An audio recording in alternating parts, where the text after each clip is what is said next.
और कादिर खान वान कुछ नाम होगा, आगे मुस्लिम बच्चा था वो। तो मैं पढ़ाता था, आज से करीबन 2 साल पहले की बात है। अब उसका शायद सिलेक्शन भी हो गया, इनकम टैक्स इंस्पेक्टर है वो।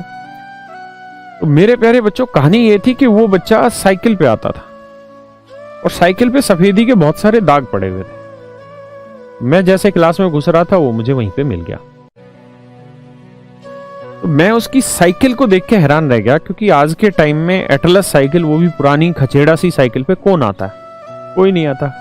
क्यों? क्योंकि हर आदमी माँ बाप की कमाई पे जी रहा है और माँ बाप की कमाई को अपनी कमाई समझ के अपनी औकात को ऊपर उठा लेता है। तो बहुत क्या मतलब, मैंने आज तक उसी बच्चे को देखा है, या एक आध कोई और बच्चा होगा, नहीं तो 99.99% स्टूडेंट ऐसा मिला है जो अपनी तौहीन समझता है साइकिल पे कोचिंग पे आने में मुखर्जी नगर।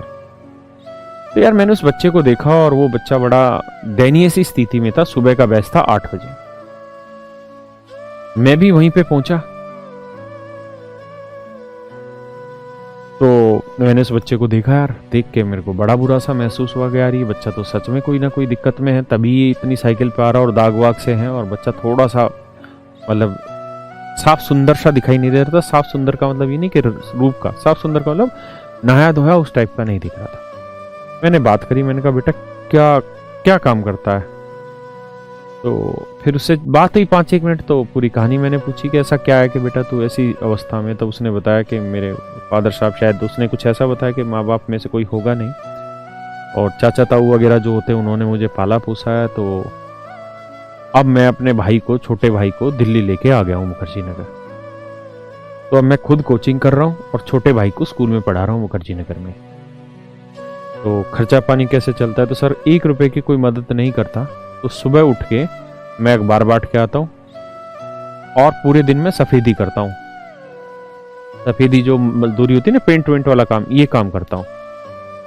और ये काम करके फिर मैं इतना धन धान्य जुटाता हूँ मजदूरी वगैरह करके या बाकी सारा काम करके, कि मेरे पास इतना पैसा आ जाता है कि मैं खुद की रोटी खा लेता हूँ और आपकी फीस भर दी मैंने और अपने भाई को भी स्कूल पढ़ा रहा हूँ और साइकिल पे आ रहा हूँ बच्चा।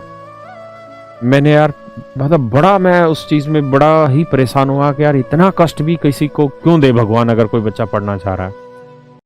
फिर हमने उसको एक दूसरा ट्रैक दिया कि पढ़ाई के साथ साथ ये काम मत कर, दूसरे तरीके से हम तुझे कहीं ना कहीं हेल्प कराएंगे, तू ये काम करता रहे पढ़ाई से रिलेटेड ही। मेरे प्यारे बच्चों, उस दिन मैंने एक चीज ये सीखी कि अगर आप गरीब हैं, अगर आप गरीब हैं और आप पढ़ना चाहते हैं, तो आप ये बहाना नहीं बना सकते कि मैं गरीब हूं इसलिए मैं चोरी करके पढ़ूंगा क्योंकि मैं गरीब हूं। डॉक्टर एपीजे अब्दुल कलाम देश के बहुत बड़े वैज्ञानिक रहे, मिसाइल मैन के नाम से उनको जाना जाता है। सर वो भी गरीब थे, उन्होंने भी पढ़ने के लिए चोरी नहीं की, किसी के चक्कू नहीं मारा या झूठ साच और फरीब की जिंदगी नहीं जीवन जी। मैं एक दिन सुन रहा था कि कहीं टीवी में कि वो कोयला वोयला मतलब इधर उधर ढोया करते थे, अखबार बेचा करते थे, तब जाके 2 पैसा कमा के फिर अपनी पढ़ाई पूरी किया करते थे।